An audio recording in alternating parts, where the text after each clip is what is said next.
অনেকদিন পর আবারও একটা বড় ভিডিও নিয়ে আসলাম। অনেকদিন হলো কোনো বড় ভিডিও দেওয়া হয় না, তাই ভাবলাম আজকে যেহেতু শুক্রবার তাই আজকের দিনটাই আপনাদের সাথে শেয়ার করি। তাই ভাবলাম আজকের ভিডিওটা সকাল থেকে শুরু করি। এই তো সকালবেলা উঠে আমরা সবাই মিলে এখানে নাস্তা বানাতে বসে গেছি। আর আমার নাস্তা বানানোর সময় যেই ঘুম থেকে উঠুক না কেন আমি তাকেই কাজে লাগিয়ে দিই। আমার আবার পরোটা দেখে কেউ হাইসেন না, আমি এভাবেই বানাই। তো যাই হোক, সকালবেলা নাস্তা খেয়ে এরপর দুপুরে রান্না করতে চলে এসেছি। এখানে মুরগির মাংসের যে বুকের পিসগুলা ছিল আমি ওইগুলা রেখে দিছিলাম, তারপরে আজকে আর কি ওইগুলা রান্না করব। তো এখানে সবগুলাকে আগে ভালোভাবে ভেজে নিব।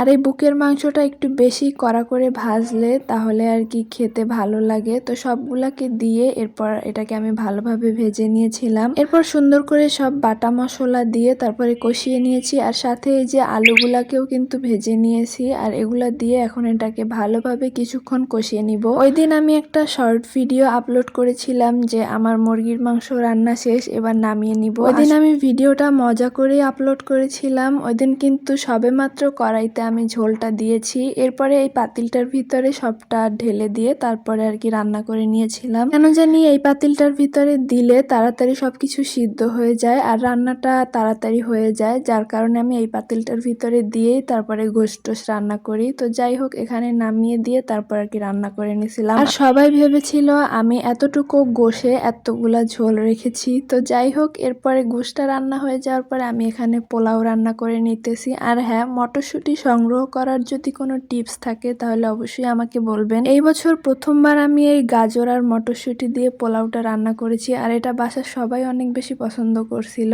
আর আমার কাছেও দেখতে অনেক ভালো লাগছিল, যার জন্য সারা বছরের জন্য আর কি সংগ্রহ করে রাখতে চাই। দুপুরে খাওয়া দাওয়া করে এরপরে এখানে জিলাপি নিয়ে এসেছিল। বাসায় একটুখানি মিলাদের আয়োজন করা হয়েছিল, তো সেখানে আর কি জিলাপি দিয়েছে। তো যাই হোক, আর এদিকে দেখি আমার মেয়েটা চিপস খেতে খেতে ঘুমিয়ে যাচ্ছে, আর এটা দেখে তো আমরা সবাই হাসতে হাসতে শেষ। মানে ওর খেতেও হবে ঘুমাতেও হবে, কি একটা অবস্থা। তো ওর ঘুম থেকে ওঠার পরে আমরা হচ্ছে রাতের বেলা মেলায় যাচ্ছিলাম, তো এখানে ওকে জিজ্ঞেস করতেছিলাম ও কোথায় যাবে, সেটাই ও সুন্দর করে বলে দিয়েছিল।